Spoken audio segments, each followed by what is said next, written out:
Welcome to IndoctriNation, a weekly conversation series about protecting yourself from systems of control. I'm your host, Rachel Bernstein. Hello, everybody. Thank you so much to all of our listeners all over the world, and especially over the last few weeks in the United States and Canada and New Zealand, Australia, and Sweden, Russia, and Ireland. Always fascinating. Please be in touch. It is really good also to know that there are people all over the world who find that this podcast speaks to them. What is also really powerful about that is that there are a number of people who have been in contact with each other who are fans of the podcast and who have met each other from being fellow fans. And that is really lovely. It's always nice to know that while this podcast was really initially to help provide education and prevention, it also seems to be providing connection. And I love that.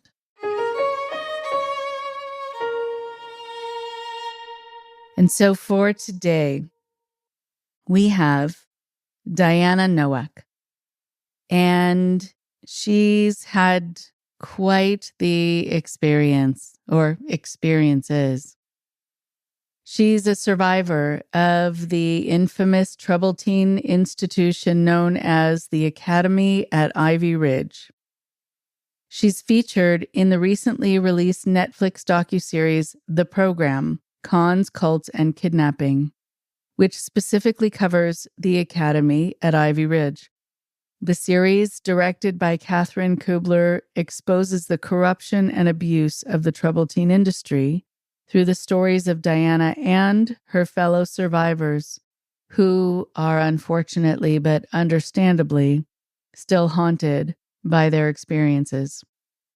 Diana, now an advocate for survivors with the Breaking Code Silence organization, still remembers all the horrors from her 2 years at Ivy Ridge, from forced medication and unconsenting strip searches to the rotting smell of the dormitories. She's now speaking out to make sure the public knows her story is unfortunately not unique, but just one of the thousands of stories of TTI, troubled teen industry survivors. She's here today to help foster the healing of survivors and their families by speaking up about her own harrowing experience. Here's Diana now.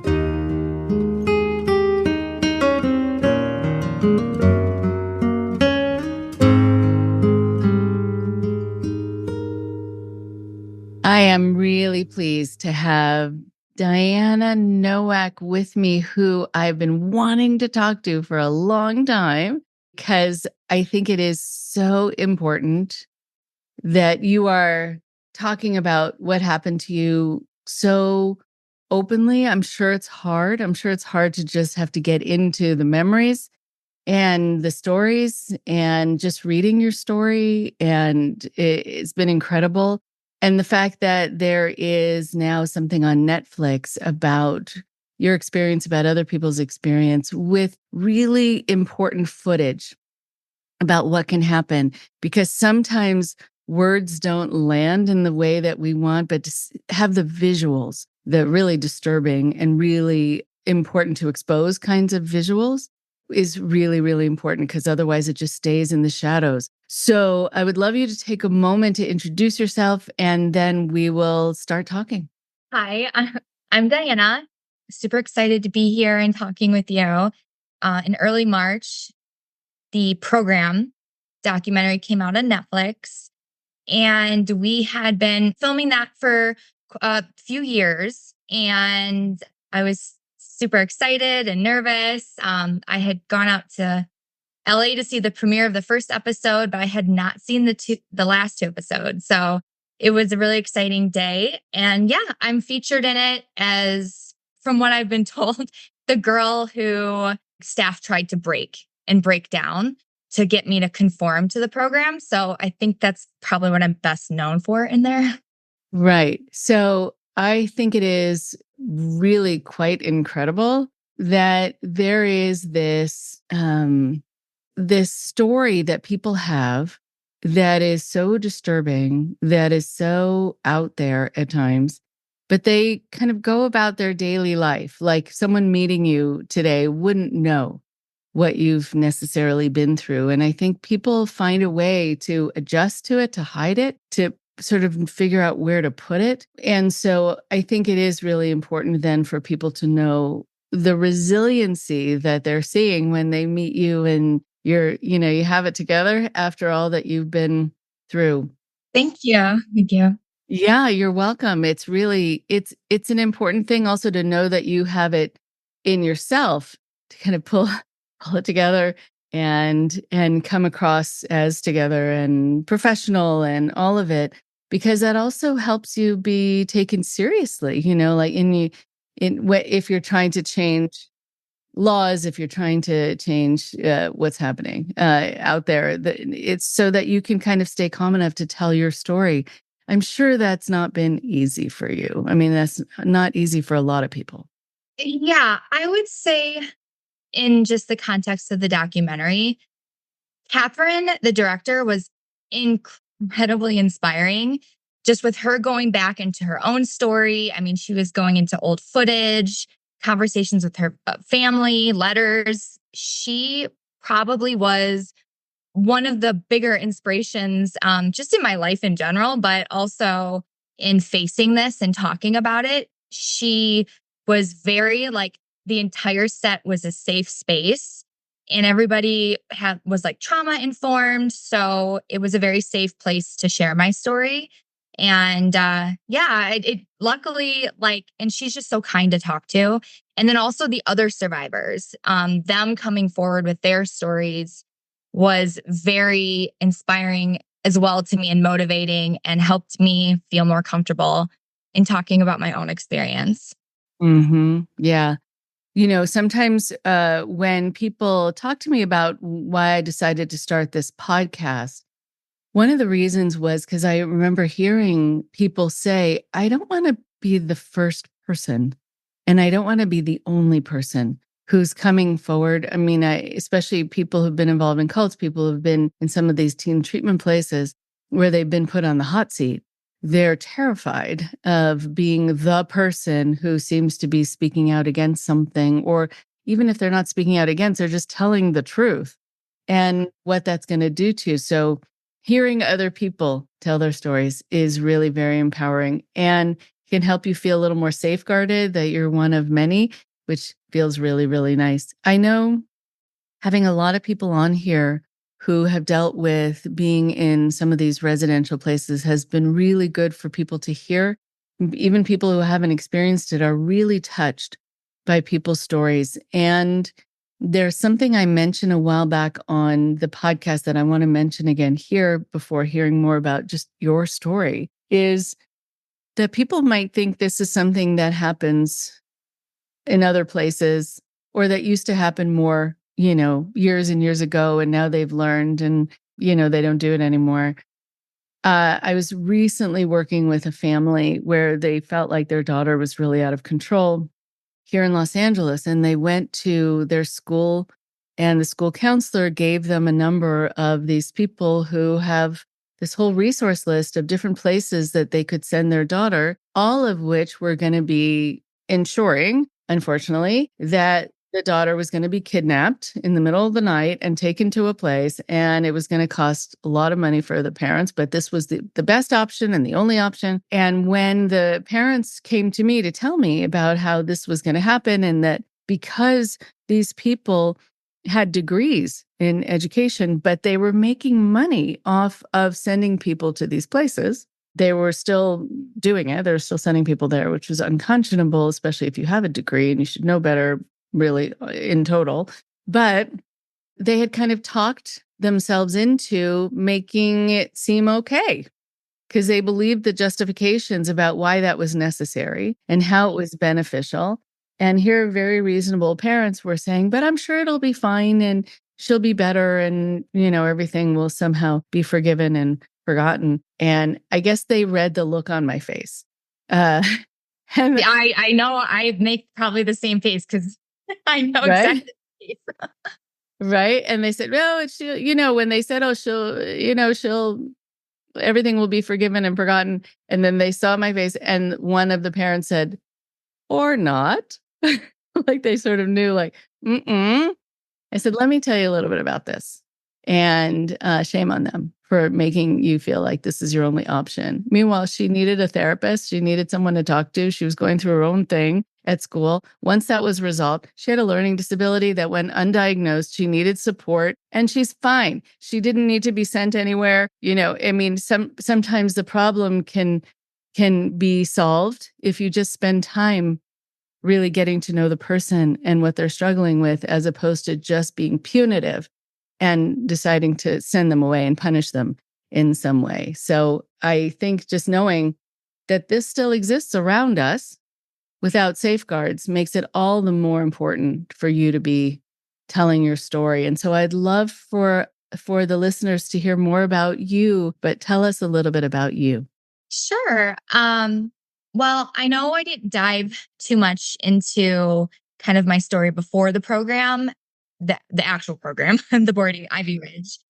And I think that was, I really liked that Katherine did that. Like, we didn't share any background stories because the focus was on it doesn't matter what the child does. There is never a justification, anything a child could do that would warrant being sent to one of these places and being abused.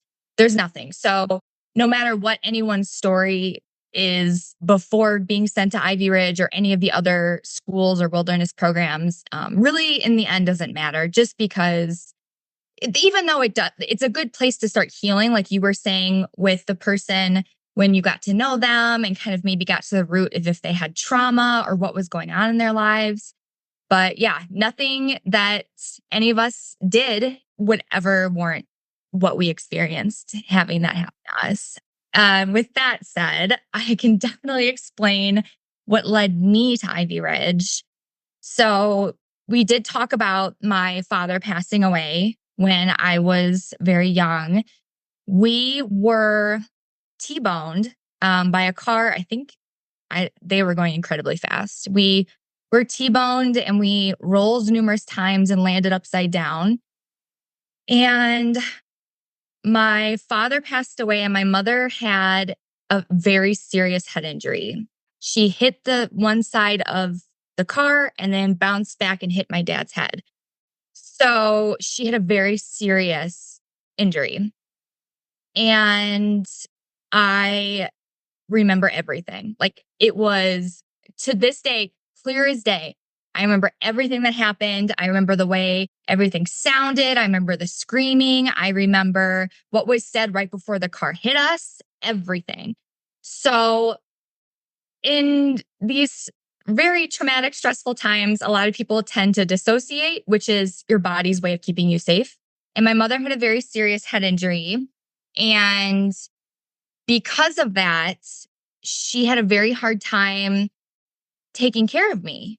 And understandably, she had so much, she lost the love of her life in that car accident. And she also had to cope with the head injury, which I don't know if you've had any experience knowing anyone, but it really can change your personality. It kind of changes your fuse, how short your fuse is.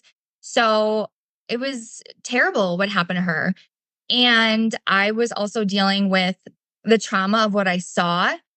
So that kind of led me to, I wouldn't necessarily say of some form of acting out, because I felt so misunderstood, but also kind of some issues with authority, because I felt that I had seen and I knew too much at such a young age. And I felt that I had everything ripped away from me. My childhood, my happiness. Yeah, I just felt in a really arrogant way wiser than everybody, especially authorities, so like teachers, things like that. So I didn't really know how to, I don't think my mom knew either how to deal with that. So yeah, and it kind of continued as I got older. And then a lot of, not wanting to be at home, not wanting to be at school, kind of just getting into trouble, really hanging out with the wrong crowd. And, just general, I always say general sassiness that I was, that I had back then. But I think the sickest thing that this program did to my mother was they, of course, will take advantage of anyone for commission, basically, or a kickback. And I think what the sickest part of this in my mom's story was that she had a head injury. And so she wasn't really capable of making the most straight decisions. And they knew that. So when I received my file back, I found multiple copies of my father's death certificate. They convinced her to send her my dad's death certificate, talk about like the court case. So it was very bizarre. They were definitely pulling strings with her, but she just wasn't in the best place to be making those kinds of decisions at that time. And they knew that, but they didn't care because I was just a dollar sign to them. So it was pretty sick.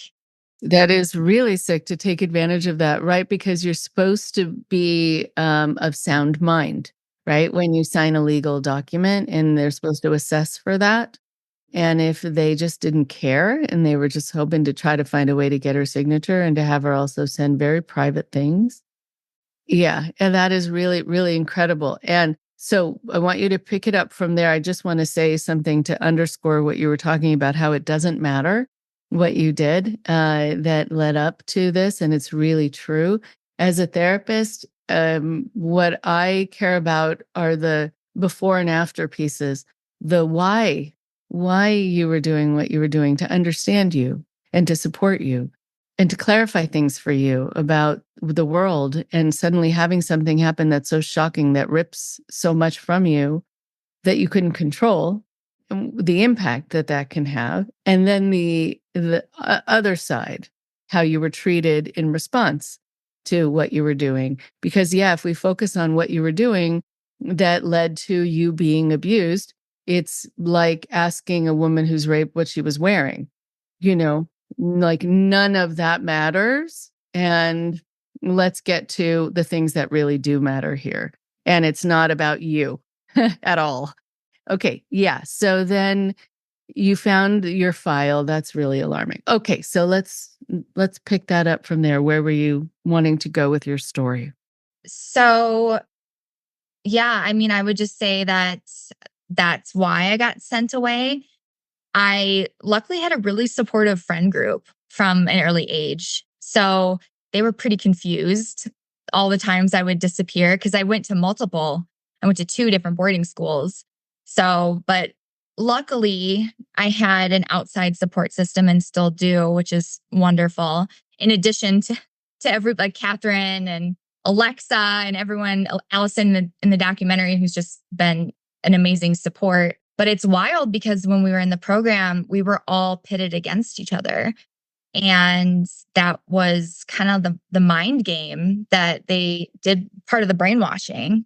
And that was pretty hard. So to have us all come together now, I think is so special. And I hope just like getting my story out there at all, that it, first of all, validates survivors, because I wouldn't say that I wasn't believed for 20 years. I think that you had said in the beginning, you can only say something and it impacts someone so much. You have to see it. And I know like people would ask me questions. I would kind of usually if I didn't want to like just go into it, and I wouldn't really tell a lot of new people that I met. I'd want them to know me first and know me as an honest person and like a good person before I told them, oh, I was considered a troubled teen. So, but usually I would just say I went to this private boarding school, and I did that for a long time. But when I would open up about it, people would they would just stare at me blankly. They'd be like, that's insane. Like, how could someone do that to you? How could someone say that you should die in a car accident and your father live and the world would be better for that? And there was some shock to that, but also I think there was discomfort where you go next with that conversation. Also, I could tell my emotions or explain them, but it really wasn't doing enough, I think. In 2020, Paris Hilton came out with her documentary where she talked about the programs and her experience with them. So that kickstarted the whole movement. That's when I first really came out with my story and started sharing a lot of it. Right. Two things. One is that people are really careful. And I know with the people I work with, they're really careful about how much they share with people and with whom and when. And they don't want to flood someone and overwhelm someone with more information than they're going to know what to do with. But still, there is this kind of weird and really unfortunate thing that happens where the information that you're sharing seems to land back on you. And when you say that you went to a troubled teen place, they're they're going to see you as the troubled thing, not the place. And right. And then I think once someone's reputation is messed with, it's really hard to get it back. And you don't want to be the one to be coming across a certain way, affecting your own reputation with someone where you don't know what they're going to do with that information. And if they're just going to say, well, she just probably was problematic and she just didn't like that she was being kept from acting out or whatever sort of justification that people have at the ready, unfortunately, too often, just because they want to make sense of this in their mind and they shut off listening and really understanding. And you've probably come across that. Yeah. And I think also what was hard for me, especially, I had some really bad experiences after the car accident getting help, like a therapist and things like that. After the car accident, I basically stopped sleeping because I was having flashbacks at night when I would be sleeping. So I would keep myself awake. I think that exacerbated my issue. So my insomnia got really bad. My mom did everything she could. She had me seeing a therapist, and that kind of progressed over the years, seeing different therapists, specialists to try to deal with that problem and just kind of what I was going through. And then the program basically weaponized therapy. They used actual literal proven techniques like in therapy and psychology. And there's so much truth to healing your inner child. I know that in all the work I've done since then, there's so much truth into healing the little girl or little, person who's inside you. And I think a lot of the survivors are having a really, maybe not so much now because the documentary came out, so they're more open to talking about it. But it was hard for us to get therapy and talk to somebody about it because we were abused in the name of therapy. So that I would say it just keeps all these hits keep coming against us, the survivors. It's just, there's no help out there. Nobody understands, nobody really gets it. And then there's therapists who we're afraid of or are immediately kind of closed off to. And yeah, so I am very lucky. I feel like I have found some incredible people who have helped me in my journey. I've learned DBT, dialectical behavior therapy, loved it. And I actually use that now when I tutor students in English and writing. And a lot of them have test anxiety, social anxiety, and I use the DBT skills. So kind of passing that on. But I think DBT should be taught in grade school. I think everybody would benefit from it. But yeah, I mean, that was a form of therapy that I was open to. But I understand that for a lot of survivors, it's really scary and it's just feels like a hostile environment, even though it's supposed to be a safe space. Right. I'm curious to hear if you can give some examples of DBT therapy that was helpful to you and also how you use it with other students now.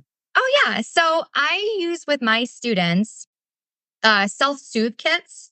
So when you need to ground yourself, whether that's a perfume or a photograph or something you can play with in your hands, like a fidget spinner or slime, anything, and something to take you kind of out of the emotional state that you're in and ground you is really important.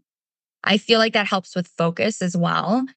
And then also not taking things personally.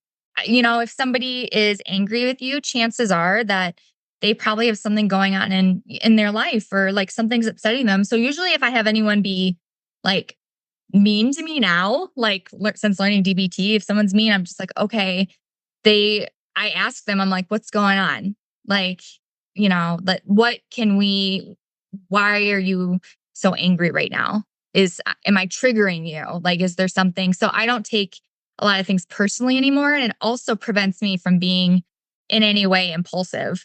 I don't feel like I am an impulsive person, but it definitely helped me learn how to take my time, make decisions, and choose my path that I'm going to take in dealing with things and going with that. That's great. That's really, really great. There was someone who was on the podcast, and I wound up talking about this at the end of a show or two, who said something so powerful about how there was this behavior that she was engaging in that was because she was traumatized, but she felt like she couldn't talk about the trauma. And so people were just dealing with the behavior, and she was, being sent to all these places. And really, what she wanted was exactly as you're saying, she just wanted someone to stop and say, "Is everything okay?" Yes, exactly. I Like, agree. can we talk, and to make it safe to talk about whatever's on their mind, instead of, you've been this bad kid and you need to be punished for this, which just sends you down a whole other road, right? But just to have someone put their arm around you physically or emotionally and say, like, "I'm here. Can I help in some way? What's on your mind?" Yes, I agree. I just felt like I grew up in the time when the new thing was tough love. And that was really becoming like a standard practice, I think, for parents. And I don't agree with it. I definitely don't think that's the way at all. I think the harder you try to like keep a child down and like put all these rules and restrictions and things like that and try to suppress their creativity or their personality and not foster it, I think that chances are that the child will rebel in some way. Right. I remember getting into, I wouldn't call them fights as much as disagreements, even with my former partner, but also with people who were fellow parents, where they were being taught to let children cry themselves to sleep. And I remember thinking, okay, well, yeah, you want to help them learn how to self-soothe, but they have the ability to cry for a reason. And so maybe you can let it happen for a minute or two, but at some point, go in there and see what they need. And it could be an easy fix. It could be something they can't do for themselves, like change their own diaper, you know? And so just find out if they're okay, and don't feel like you have to do tough love, because that ends up really being abandoning, I think. Yeah. I think with parenting, just that from my experience and from what I have seen being successful for other people, is that when something happens as a kid, it's so upsetting. And instead of, the parent disciplining or, kind of saying like, figure it out, like do it, like tough cookies, whatever they say. And I like that. I always felt like you should, as a parent, what I like to do, or no, I'm not a parent, but with like any of my students or anything, was just kind of talk to them and look them in the eye, like get down and like at eye level and be like, okay, I understand you're lost right now and you don't know how to deal with this situation emotionally.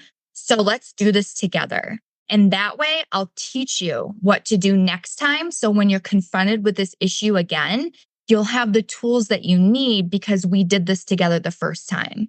And I think that that's really important for an adult to do with a child.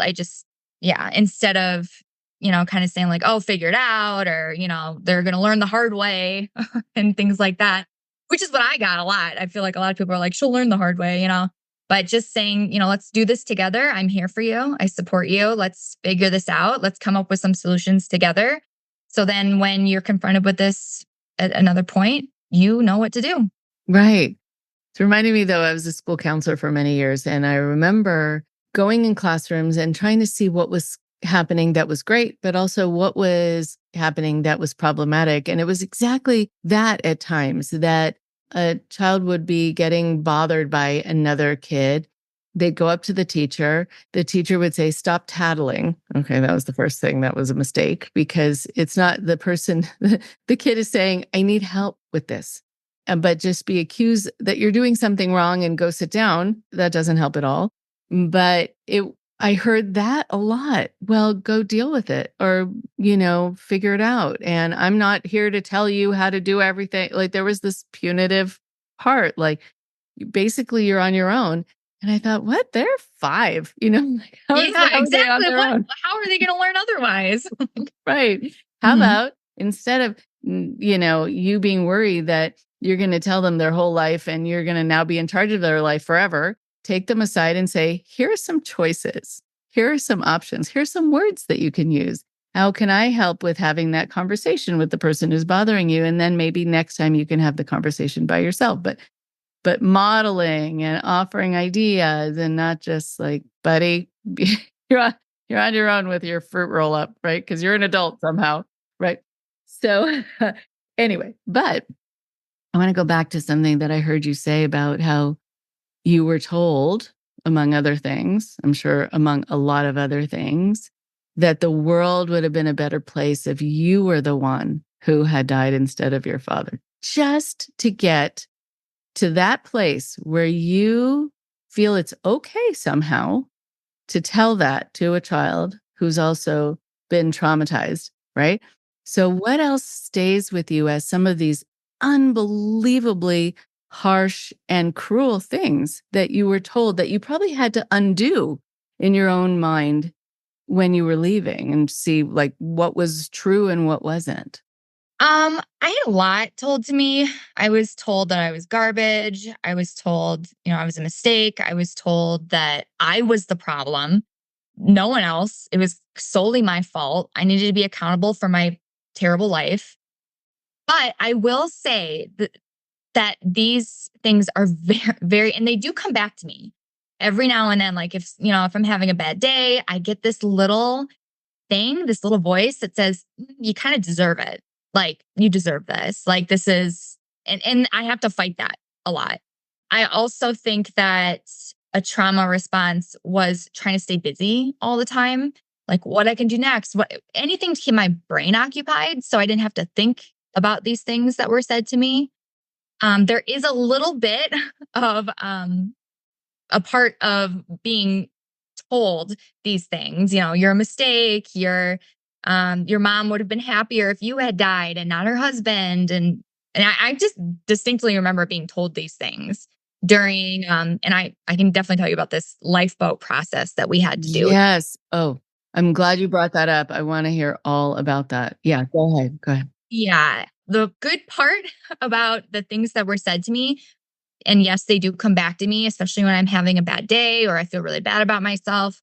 But I'm really happy with little Diana because I would laugh. I remember they would say these things and I would just be like, what are you talking about? I was 3, I couldn't drive. I'm like, that's the dumbest thing I've ever heard. Literally the stupidest thing. And the problem with that is I actually didn't think about that.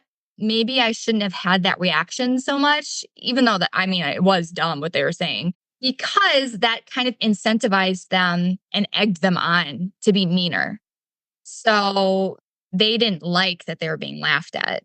So they really did even more and more and said more upsetting things to try to break me. And like I said, those things have stayed with me for sure. But luckily at the time, I felt like I had a little bit of a win at laughing at them when they would say these things. I mean, the fact that you could laugh is really, really important. And yeah, no, they're going to hate that for Yeah, sure. they did not like that. Right. But thank goodness that you felt clear enough in your own body, your own mind, to be able to know how over the top and ridiculous that was, even though some of it will still sink in. the fact, though, that here you're laughing, which is a way for you to have self-protection, that's armor you were putting on.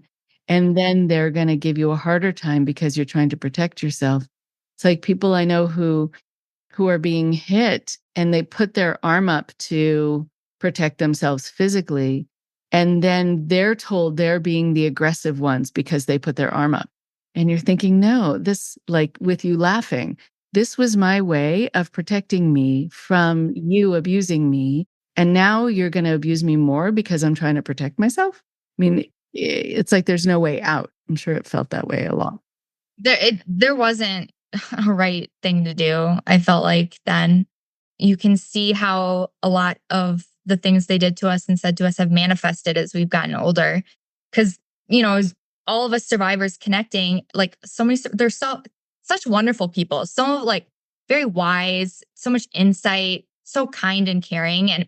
But we all kind of like struggle with the same thing about putting a lot of weight on what people say to us. I really care about looking and being accomplished.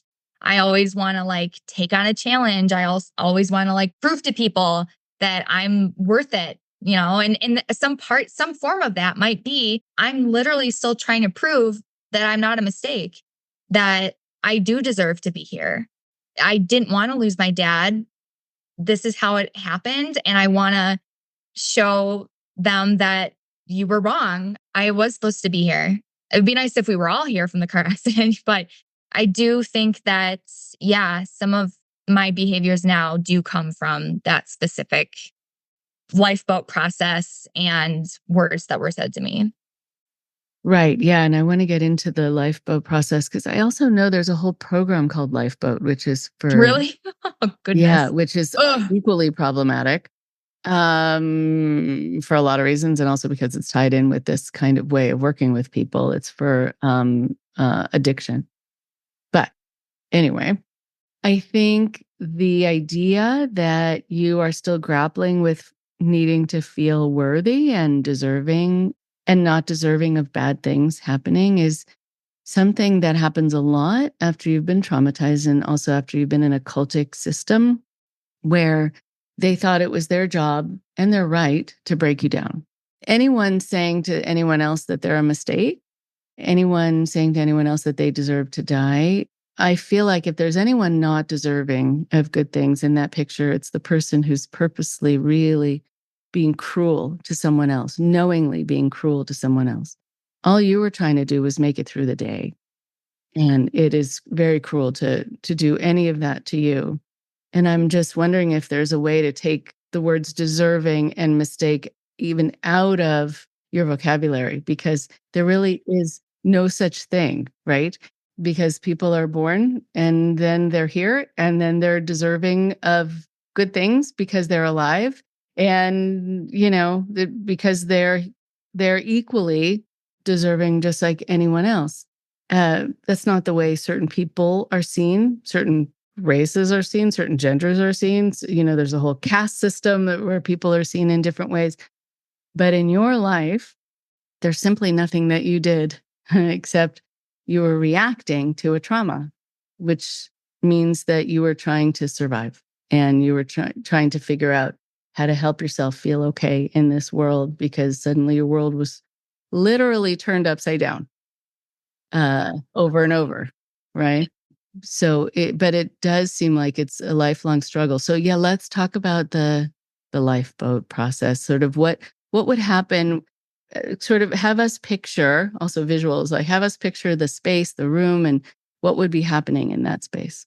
So it would be during a seminar called Focus, and you had to be kind of indoctrinated at that point. Like you had to be a certain level. You had to show that you were working your program to even get into the seminar, to get one step closer to going home.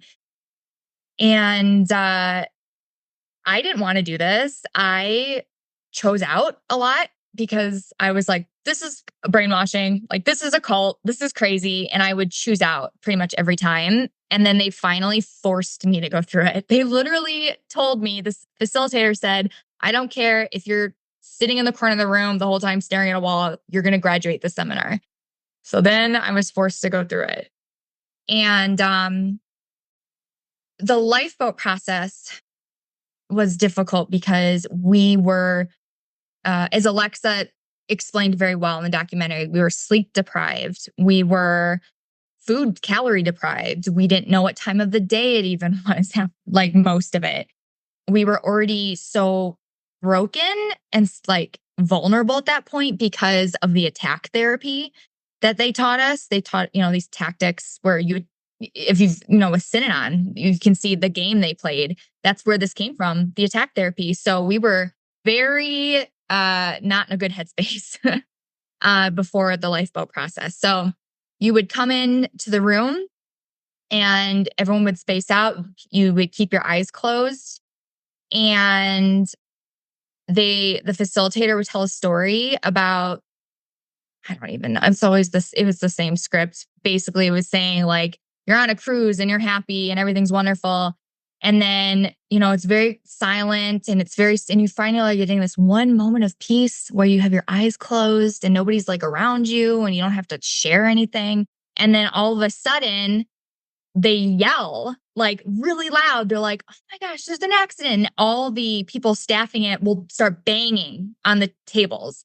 And so everyone is like it's jarring. It's so jarring. And so, I have literally like heard people scream because it's been, like in a scary movie and you jump. And then they say there's a lifeboat and there are 2 seats on that lifeboat.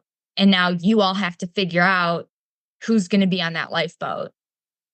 And then you have to go around the room and you have to give someone a vote, 2 people a vote, but you have to do this thing with your hand where you go, you live or you die. So you have to look at someone in the face and tell them, you don't deserve to live. I vote that you die. And the worst part would be sometimes you would give someone a vote to live and then they would come right back and say, nope, you're going to die. So it was like betrayal. And then this one seminar I went through, there was someone who was staffing it holding up a mirror when it got to the end because you had no live votes left.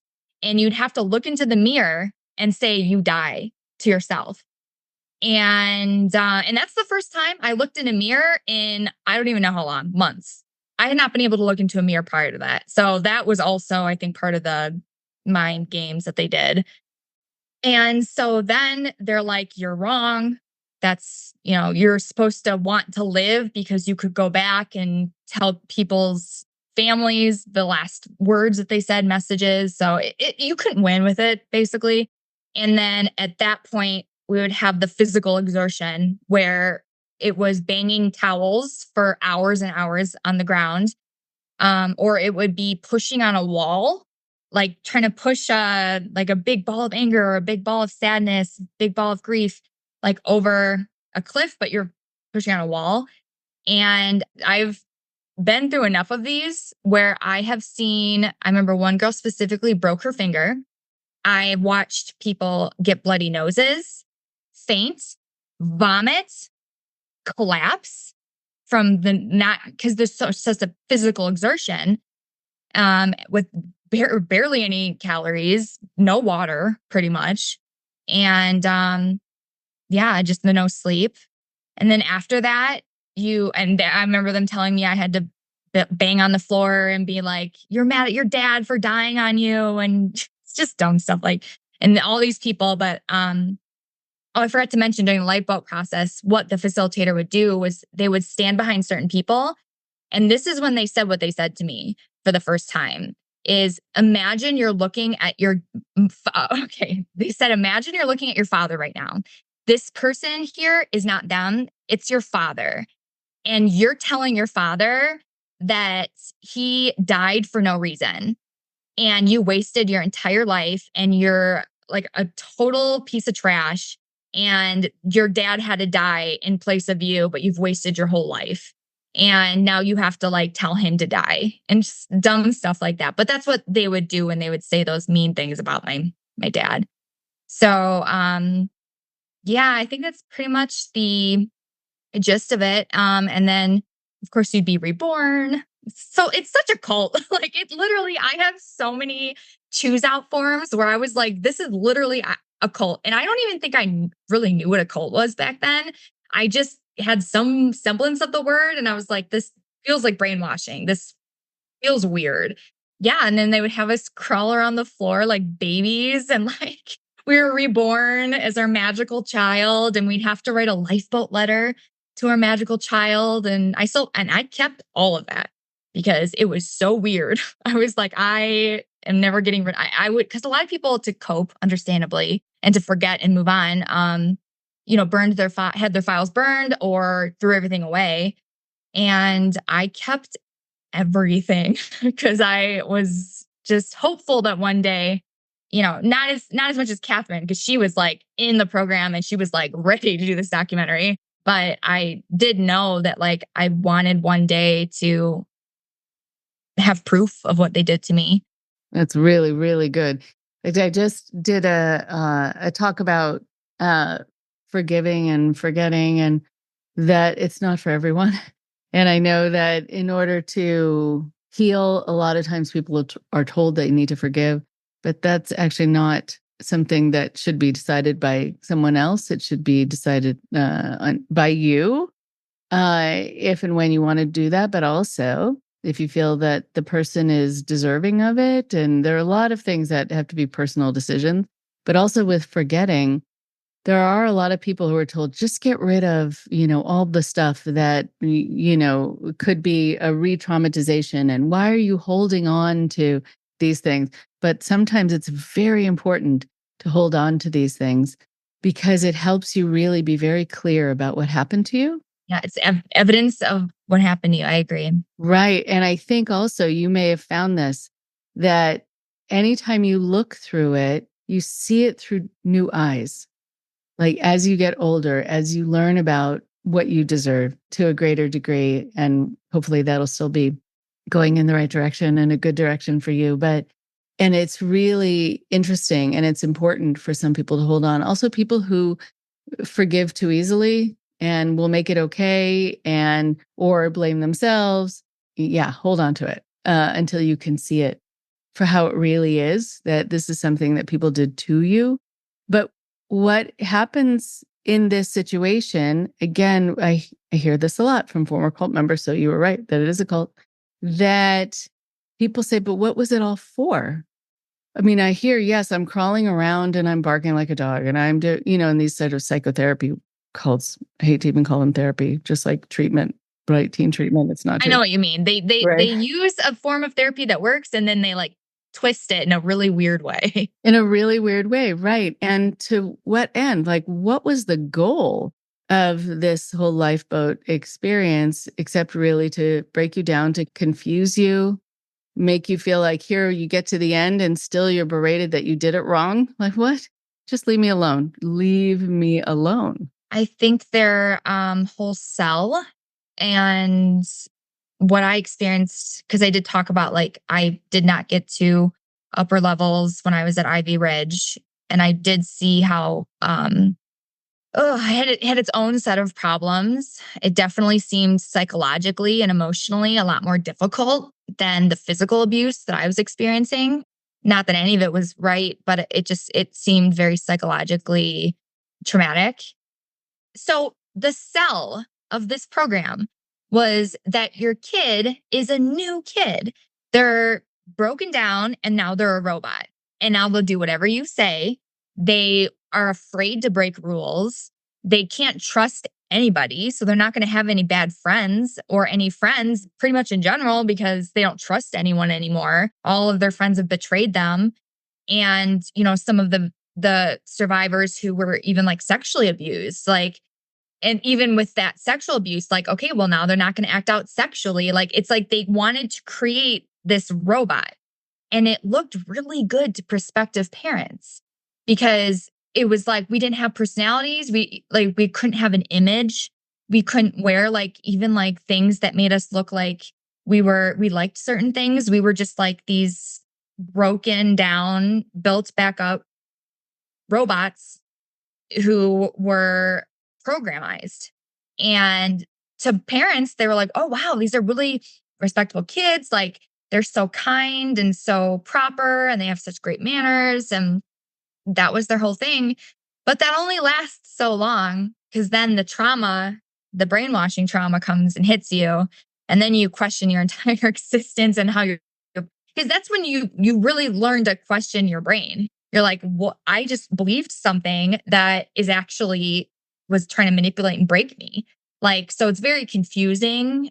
And so, yeah, that was really the cell where these seminars, the words they said, all of this just to break us down and to make us robotic. And that was very strategic on their end and got them a lot more money because at least for a few months, these kids could hold on and look really good to, making it outside of the program. So yeah, but that did not happen with me. As you heard, I got sent back to a different program. Right. And what was the different program? I went to Midwest Academy in Iowa, and yeah, I never had that moment of being robotic or being broken down, luckily, just because I resisted at Ivy Ridge. So I was just right out the gate, like, I'm mad about being sent here. I feel like I had 2 years taken from me. So I'm going to do what I want. So it made it worse with my whole personality growing up. Like, I'm really going to do what I want now. I got sent the second time to Midwest Academy and I lucked out. I was going to turn 18 in a few months. And they were like, they cut me. They were like, listen, Diana, they're like, just make level 3 and then you'll get into this 18-year-old program and you won't have to give consequence. You won't have to call people out. You won't, because I really didn't like doing that, which is why I really didn't get far at Ivy Ridge. And they're like, you don't have to call people out. You don't have to give consequences. You won't get consequences, really. You'll have freedom if you stay here. And I was like, deal. So I actually graduated the program openly defiant of the program. That's Like so great. literally on the road trip that we took for graduation to get to California, I was just like doing what I wanted. I remember one of the program director's wives was like, you're like, I can't remember, like gossiping or something about someone, I don't know. And I remember being in the van and being like, give me a correction, I dare you. So I got to graduate being pretty defiant. So lucked out. It really worked out for me in the end. Yes, the sassiness. Yeah, Life life will never be as bad. It does put in perspective. Life will never be that bad for me ever again. But that's why my heart goes out to so many survivors who did go through these programs and really believe in it. And because their parents were believing in it, everyone was believing in it. I get it. And there were times, and I will be very honest, there were times where they did start getting their hooks into me.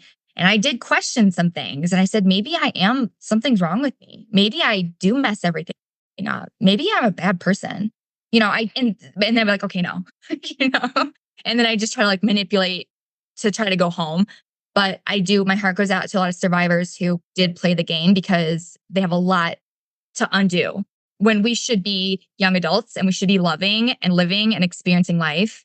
You bring up a good point. I mean, yes, you did resist so much of it, and you're still saying that it got under your skin to a certain degree. I mean, it's inevitable that that's going to happen with so much pressure around you and so much repetition of messages. I think also, playing the game, also giving consequences to others. Yeah, I'm sure that's really, really awful. A lot of people leave cultic situations feeling very guilty about how they were pushed to mistreat others.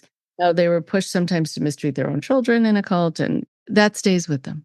It does. And they did talk about it in the documentary, I think in a very heartfelt, meaningful way. And they really explained it. And that, how they felt so ashamed of that person and how they couldn't, I guess, like they never wanted to revisit that. And I get it. It's probably really, really hard. And I lucked out. I didn't have any of the brainwashing really to undo. So I got to get out and experience my 20s and be a normal person in my 20s and just have friends and go out and travel the world and, go to school and really do well. And I just feel so terrible for the people who had so much work to do during that time that it took away from their young adult lives even more. Even more, right. I think, also I feel for the families, the parents who unwittingly supported this, and they're some of them are truly devastated too, because everyone was deceived.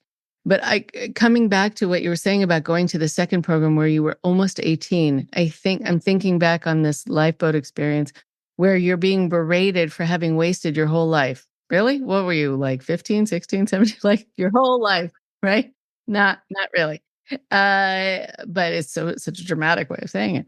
And so then when you came out of these programs and were able to kind of reorient yourself to your life, how much were you able to share with your mom about what happened to you? Oh, I was upfront from the beginning. I told her right when I saw her what was going on. I told her about that we had stopped at the top WASP man's house in Utah. And I was like, listen, you're not going to like what I'm about to tell you. You're really not going to like this. And I told her about the extravagant wealth that they literally, I mean, they could have been on a couch having grapes fed to them, like for that kind of wealth. And also I don't know what they were thinking in taking me there, because I was, like I said, very openly against the program. So I did have to staff some seminars, like in order to graduate, but I kind of was like way more lenient. Like I actually would do this thing so I didn't have to be involved.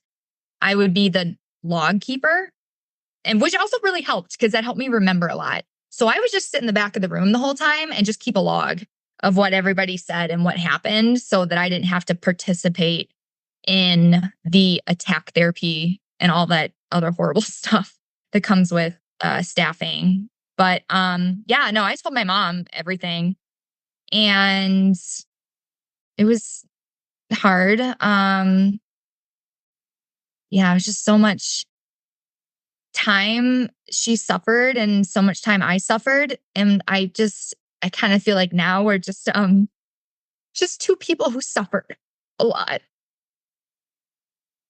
And yeah, we're just two like souls in this earth who just had these things happen to us. And so I guess for me, I'm mad. I'll always be mad about it. I mean, when I got sent there, the first thing I said was, I'm going to sit here and not do anything and waste every penny of my mom's money. And I did. I know she wanted to help me. And I know that she got swindled, and that we're both always going to be healing from that. So, and I just, just this story compared to other survivors, I know a lot still don't talk to their parents. I understand that too. I do. I think everybody's entitled to let who they want in their lives. But yeah, I just feel sad thinking about what happened to us, because I don't know what we did in this life to have all these horrible things happen to us and to keep having them happen. But I will say that the second half of my life has been wonderful. I do have a relationship with my mother, and I think we came out on the other side.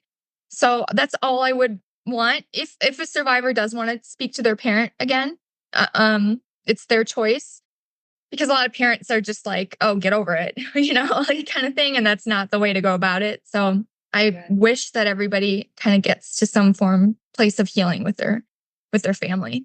That'd be wonderful.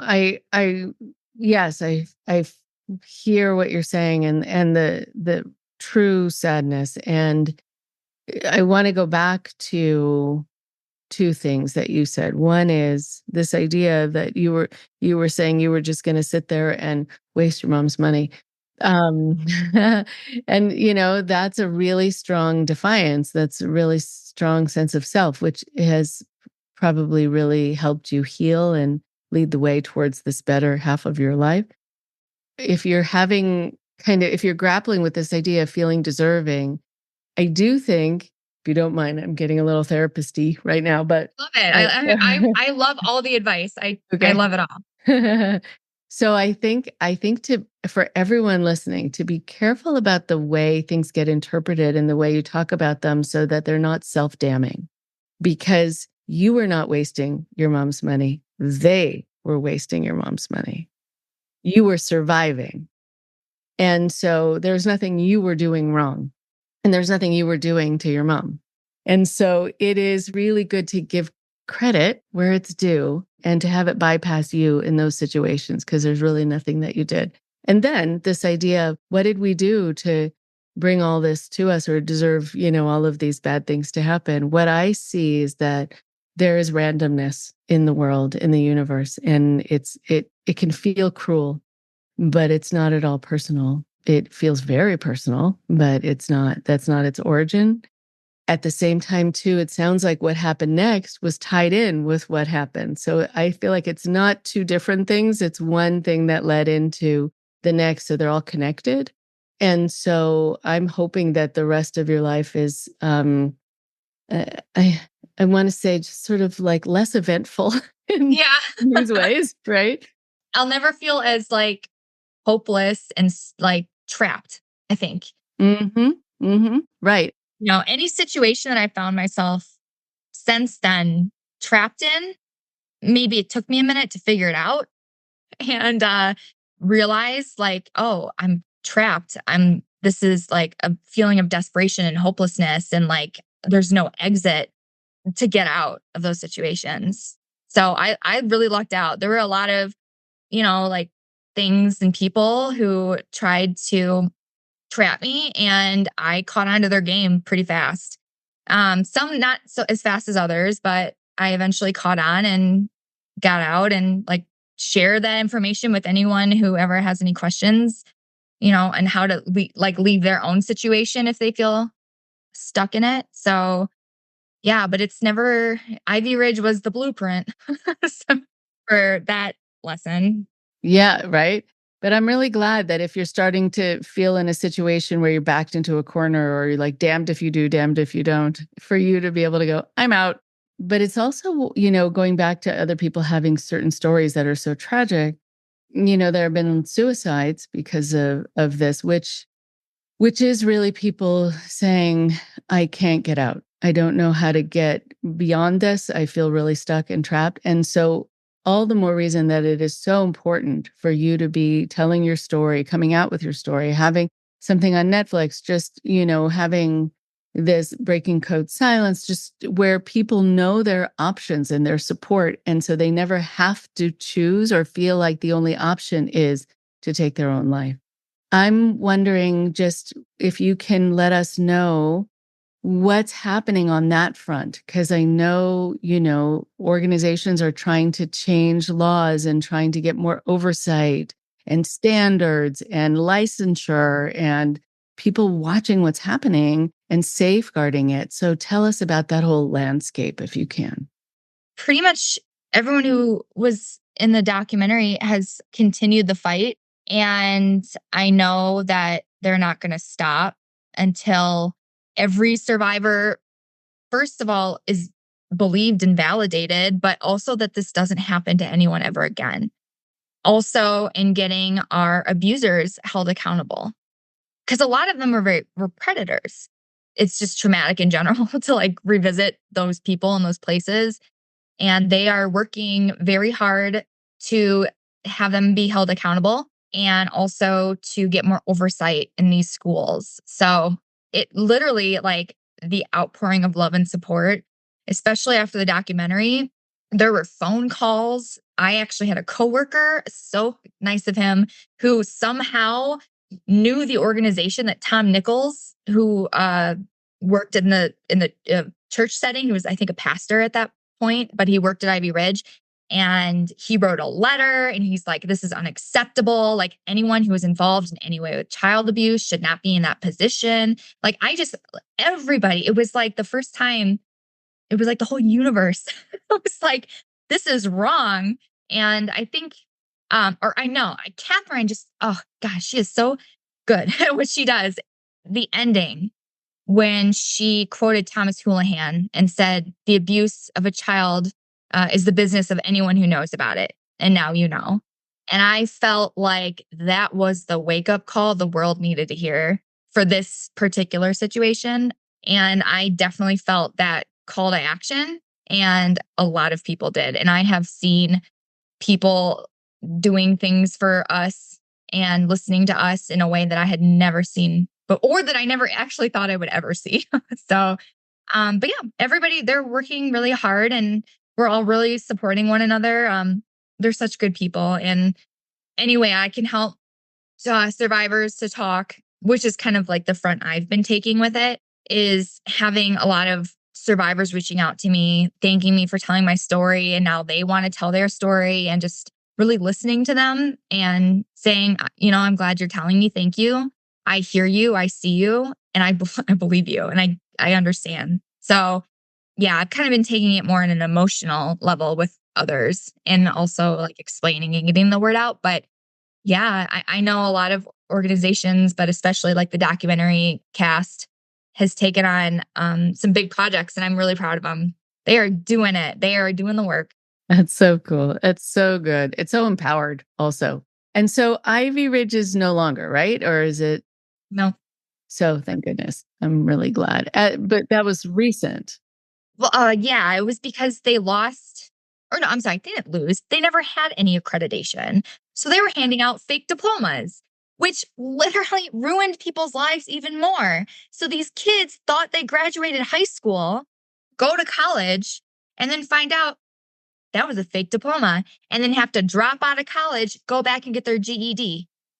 So, like, that school, I don't know what would, like, I swear that, like, land is haunted. Like, it is I don't, there's bad things that happen there. I just, it's like the hits keep coming with Ivy Ridge. It was, yeah, they actually were handing out knowingly fake diplomas and ruining people's lives in that way. Incredible. Wow. Okay. God, they're just so used to getting away with things. They just became so like shameless. Just, yeah, this is real. No, it's not. And I can only imagine someone who goes to college and still healing from how they were being treated. And then they have to deal with repercussions in their own life and having to start again. And oh my goodness. Wow. I was lucky enough to not graduate from that school. I got pulled. So that did not happen to me. But the stories that I've heard from the people it did happen to breaks my heart. Because what more can they take from you? It's like they gave you lifelong trauma. All of us, they gave us lifelong trauma. They gave us trust issue, abandonment issues. I mean, because we were sent away and told that nobody was going to come for us, and nobody cared enough to come get us. And people were moving on without us. And so abandonment issues, trust issues, yeah. And then to add insult to injury, also no real education. Right. Incredible. Incredible. Really terrible Wow. place. Yeah. Really, really awful. Okay. So just as we're finishing up, because you had the experience of talking to your mom, and I'm sure it was hard to share all that with her, but it's so good that the two of you have each other in this very, very entwined way, that you've been through so much together. Very beautiful to hear about your relationship. I'm wondering if you can give just sort of one or two thoughts about how parents should respond when their child comes out of something like this. I mean, first and foremost, I think believe your child, even if the program has told you not to, and not to listen to what they're saying, especially if it's negative about the program. What else do people need when they're coming out from their families?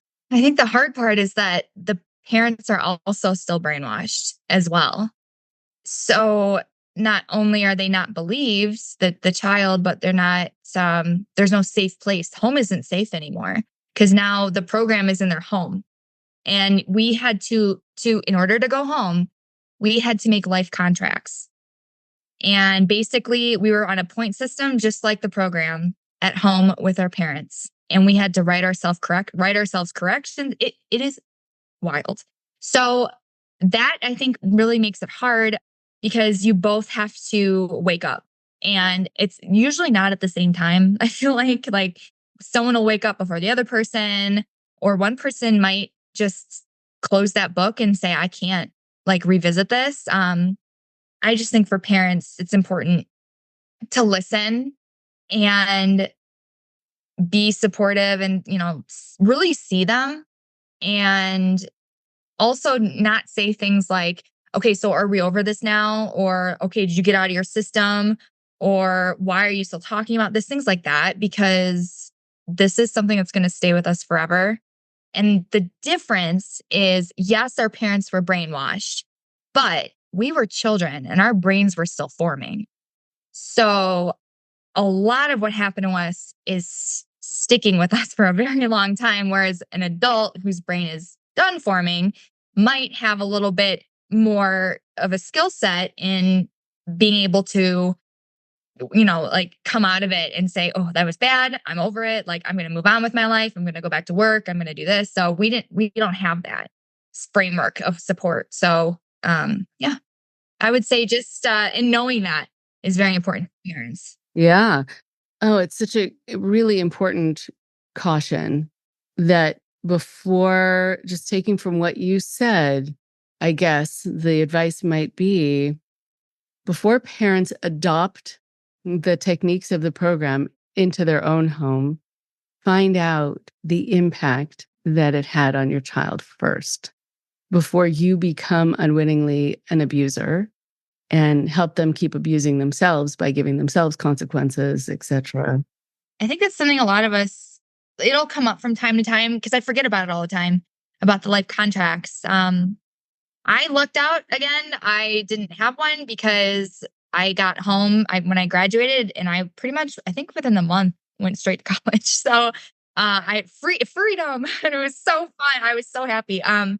But yeah, these life contracts were pretty sick. You had things like A, B, C, D, and F friends, and your parents had to approve who you hung out with. If you went, I think like some of them are like, if you went on a date, and these are like 18-year-olds and 17-year-olds. If you went on a date, the parents had to be on the date with you. Like absolutely wild. And then you were on a point system, and every night you had to have group, which is attack therapy, and you had to give each other feedback every night. So the lasting effects of being in the program do not end with the program, because for a lot of kids, it continued at home and just made it worse and just prolonged healing even longer. Wow, that's really important that you're talking about this. I think people don't know that. Thank you. Thank you so much for everything that you're doing, for being able to kind of go through it, so that you can teach about it, so you can do education and prevention, and hopefully changing the future for so many people, and helping people feel understood when they've been traumatized in this way. Thank you. Thank you. I mean, Diana, what you're doing is really, really powerful. Thanks for talking to us today. Thank you. I appreciate it.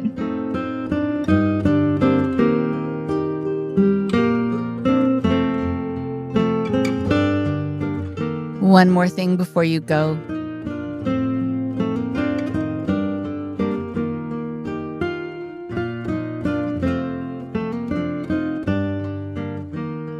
Oh my goodness. What a story. What a story. This is what happens when people are pushed into terrible experiences and made to feel terribly about themselves and are indoctrinated from start to finish, and even their parents who are indoctrinated to make them feel like this is the right decision for their children. It is unconscionable to hear about all that she was put through. And it's illegal and akin to torture. Just even the psychological part of it, forgetting even about the physical part of it, that she was told she was garbage and that she should have been the one to die in the crash that killed her father. Really?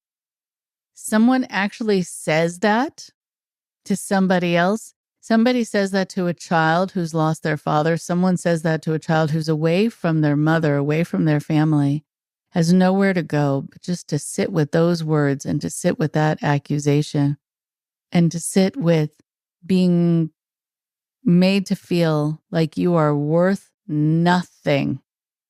Who does that to anyone else?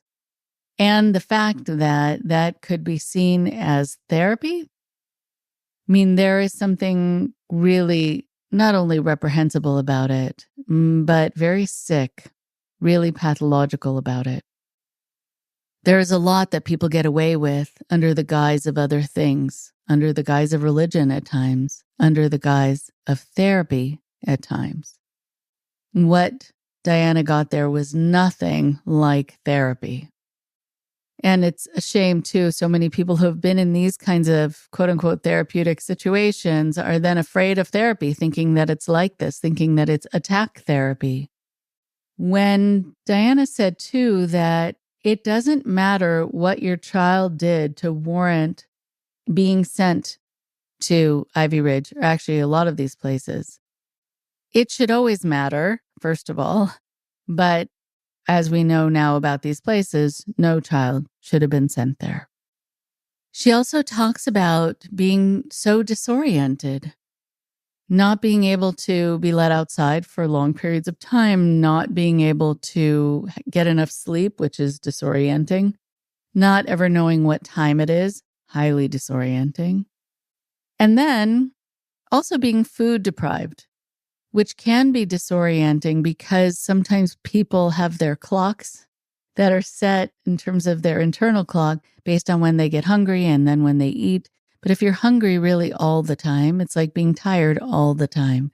You lose sight of your body and what it's trying to tell you and how it's trying to help you stay on track and stay on schedule with your life. But also being food deprived is going to make you disoriented as well because you're not getting enough nutrition. You're not getting enough protein to feed the brain. You're not getting enough food to even be able to sleep in a sound way when you are given the chance to sleep. So your whole body is in a deficit. Your whole body is compromised. She also talked about this lifeboat process where you're supposed to talk about who you would save and then people turn on each other. It becomes like this situation where people will do anything they need to do to survive, and they will throw each other under the bus or out of the lifeboat in order to survive, in order to keep the people in charge healthy with them. When you're faced with that kind of situation where you have to sort of play Russian roulette with other people who you care about and undermine really yourself as a human being, doing things that are unconscionable, that are against your conscience in order to keep people okay with you, then you know the system is very sick. If you are having to hurt others, or at least tell people that you're going to hurt them, or kill them, or let them die in order for you to save yourself. I mean, it really is setting people up in a situation, and you look at it now from a distance, as I'm sure Diana can look at it from a distance and wonder why any of it felt necessary at the time, and also why and how it could ever help anyone. I remember talking to a person who had been involved in one of these teen treatment places and then got involved on a staff level. And he came to talk to me and came to get therapy because of the shame and the guilt he felt by putting people through things that he at the time was even questioning in his mind, but was able to be convinced and reconvinced was for their benefit, because he thought it's what had saved him and saved his own life. He really realized later on that he would have kind of grown out of whatever behavior that he was doing that caused his parents to send him to one of these places. And so it wasn't the place that saved him. In fact, it's the place that harmed him. And he would have eventually just saved himself. But here he was engaging in this kind of therapy, and now the therapy he needs is to get over the kind of therapy he did with other people, because he put them through things that really pushed them up against a wall or into a corner emotionally, psychologically. And he doesn't really know to this day what any of it was good for. He only saw, and even in the moment he could see, how much people were being affected by it in a negative way. and now wonders how much he participated in harming others. And I've worked hard to try to help him not feel that he was the source of their problems, but rather the conduit. He was doing it because he believed he had good intentions and he had right intentions, but also he was trying to protect himself. Again, showing that if you have to harm other people to protect yourself, there isn't necessarily something wrong with you, but there's something wrong with the system that's causing you to feel you don't have a choice, and that it's an either-or situation for survival. There's also something important that I want to mention that Diana talked about, which is that there were lots of justifications made in her life for being mistreated.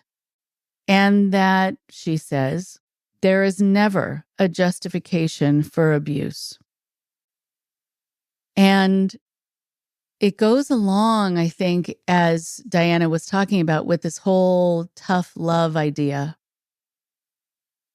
And I remember that when I was raising my kids, there was this push to let kids cry themselves to sleep. And to a certain degree, I guess that's a good thing if kids really are having trouble learning how to self-soothe and they're in a safe environment and you've checked to make sure that they're not uncomfortable, they're not sick, they're not hungry, they're not anything, and they just need a minute to fall asleep. Fine. But after 5 minutes, 10 minutes, 15 minutes, my feeling is your child is telling you it needs you and needs something from you. And it's your job to listen, and it's your job to tend to them. There are recent ideas that have come forth about how you can't actually love your child too much. And the child who is given that kind of focus and attention, the child where they have the caregivers asking, "What's wrong? And what can I do for you?" grow up to be confident, not coddled. It's another way of thinking. It's a smart way of thinking.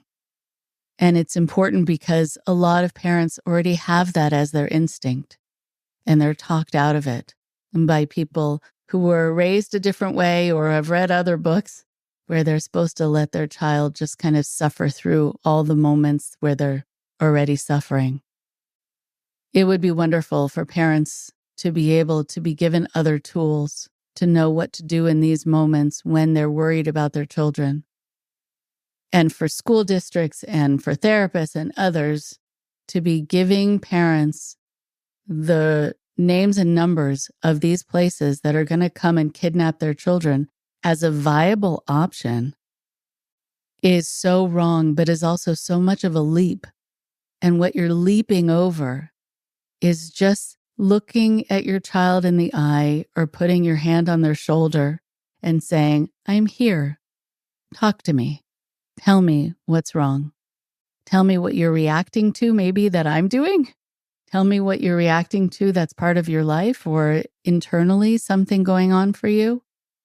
I want to understand. I want to be curious.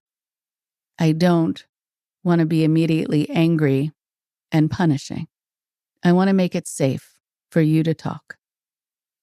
And then I wonder if these teen treatment places would be as necessary. Talk to you next week. Thank you very much for listening. Please support IndoctriNation on Patreon at patreon.com/indoctrination. Be sure to give us a follow on our social media. Find us on Facebook and Instagram using @Indoctrination Podcast. And for Twitter, find us at @_indoctrination. We love hearing from you too. So send us an email at indoctrinationshow@gmail.com. And for more updates on the show, visit our website at www.podpage.com/indoctrination.